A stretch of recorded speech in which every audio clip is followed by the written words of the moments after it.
may magandang tanawin at meron din syempreng piling-piling sarap. Kaya tara na't galugarin natin ang ating bansa para masarapan. Araw-araw, sinusuyod ng mag-asawang Dita at Rowen ang kakahuyan sa paligid ng kanilang bahay sa barangay Kahil sa Borbon, Cebu.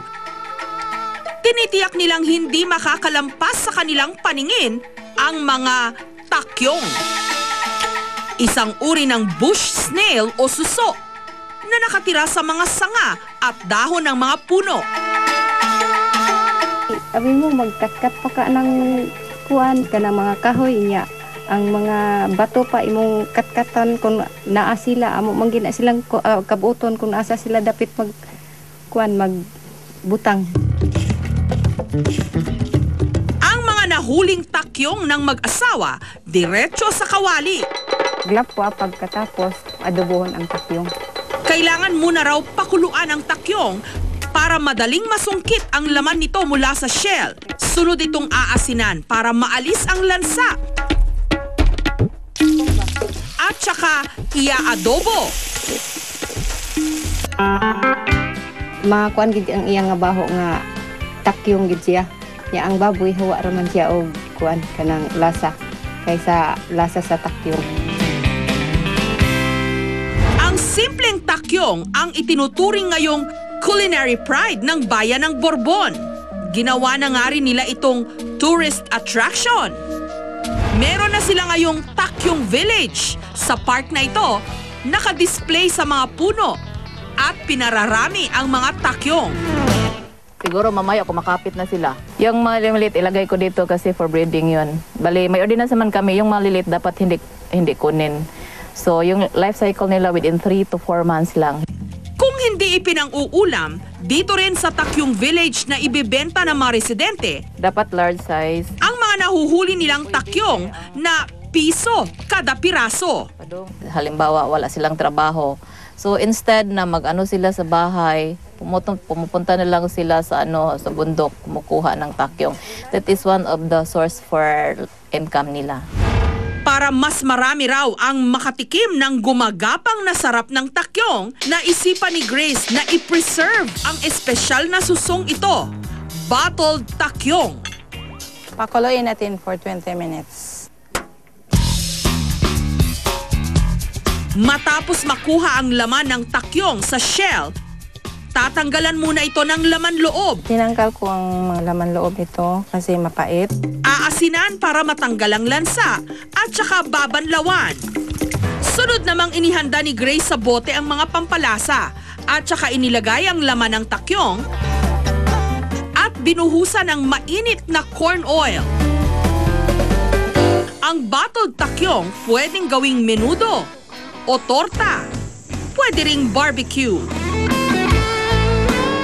Masarap, parang manok.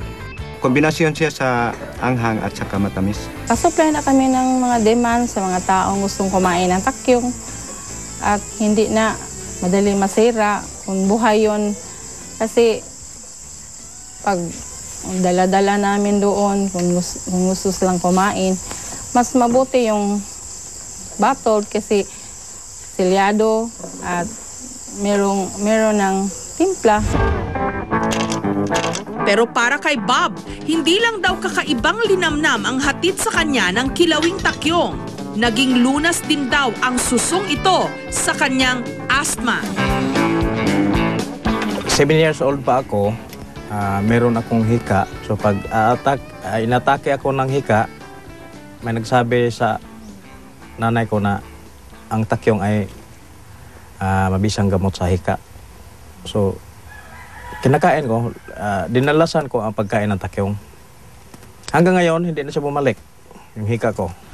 Subalit ayon kay Dr. Daphne Bate, pulmonologist, wala pa raw pag-aaral na nakakapagpatunay na nakakagalingan ng anumang sakit ang shell na ito. During childhood, mababa pa ang resistensya mo, pwede kang nagkakaroon ng simptomas ng asthma. But when you get older, konti na yung mga infection, mas malakas na yung immunity mo, pwede ka nang walang simptomas ng asthma. Bawat probinsya ngayon, may bagong putahing isinusulong. Sa Davao, ang pinakabagong star recipe sa kanilang hapagkainan, lechong buwaya. Kayang-kaya raw nitong makipagsabungan sa sarap sa lechong manok. Yun nga lang, hindi chicken ang presyo nito. Pumapalo ng 20 hanggang 30,000 pesos kada isang lechong buwaya. Ang mga tiga Bicol naman, nakaisip ng mga bagong paraan upang mas lalong pasikatin ang sarap ng kanilang pili nut. Ginawa nila itong star ingredient sa katatapos na Pili Culinaria. Pinangunahan ng isa sa mga veteranang chef ng Maynila na si Glenda Barreto. Ang paborito nating kutkuting pili, isinahog sa soup, main course at dessert. Pili pumpkin soup, pili stuffed chicken, pili coconut rice, at pili rum crepe. They have taken pili for granted. All they need to do is substitute kung ano man nut ang ginamit, kung almond, kung walnut, kung macadamia. Bakit hindi ang pili? Nandyan lang sa ating likuran at mura pa, masarap pa. Kailangan maihain na rin sa mga dining tables ng hotels and restaurant ang pili, not only as confectionery or yung kanilang dessert or candy, but as main ingredient ng kanilang mga main courses or dishes. Ang natutuhan ni Chef Clemen na bagong putahe ng manok na pinalamanan ng pili, itinuro rin niya sa kanyang mga estudyante. Gagawa tayo today ng pili stuffed chicken. Matapos tadtarin ang pili nuts, inihalo ito sa iba pang pampalasa gaya ng cream cheese, toasted red and green bell pepper at parsley. At saka ipinalaman sa pitso ng manok. Secure it with toothpick para hindi mag-open. Ilagay yung half ng butter. Iprinito sa butter. Smells and look delicious. Mamaya sa tasting makikita natin kung totoo talaga. Ngayon ko lang nakita, pwede pala ihalo sa mga karne. Dominant yung lasa ng pili eh. Okay, masarap yung combination. Sarap. Juicy. May iba namang mga putahe. Matagal nang nilalantakan sa mga probinsya. Pero ngayon, unti-unti na rin nagiging popular sa mga turista. Katulad na lang ng pinais na hipon ng Tayabas, Quezon.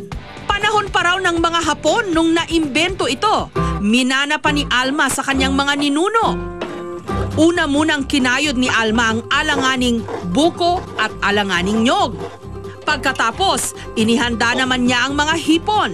Tinanggalan ang mga ito ng matatalas na bahagi sa ulo ng hipon. Tanggal ng talukap, tatanggalin naman siyang kinain niya sa loob. At saka inihalo ni Alma ang itlog o yung taba sa ulo ng hipon sa kinayod na buko. Nado lahat ang sustansya nito. Kailangan ito, yan, itlog o nakita niyo itlog. Ihahalo sa samura, sa buko. Sinangkapan ng bawang at sibuyas, tinimplahan ng paminta, asin at asukal, at saka ipinais o binalot sa dahon ng saging at pinakuluan sa sabaw ng buko. Yun ay dagdag pansarap din doon sa ating niluto. Yun ang pinaka-the best na yung sabaw niya. Nung naluto sa sabaw ng buko ang pinais, sunod naman itong iniluto sa ibabaw ng kapirasong yerong inapuyan para raw matuyo ang sabaw ng pinais. Ilang minuto pa, pwede nang lantakang ulam o pulutan ang pinais na hipon. Parang siyang ginatan, yung special nito, nagbe-blend talaga yung lasa ng buko at saka ng hipon. Talagang napakasarap. Lumuhok yung sabaw ng buko at saka yung bawang, sarap din, saka yung sibuyas. Perfect. Sa bawat sulok ng Pilipinas, hanggat may makukuha sa mga gubat at mabibingwit sa dagat o gumagapang sa lupa, tsak, wala pa ring katapusan ang matitikman nating sari-saring sarap.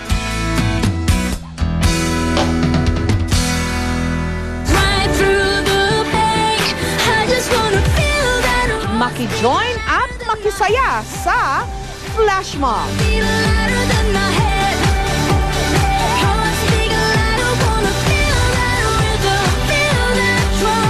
Me?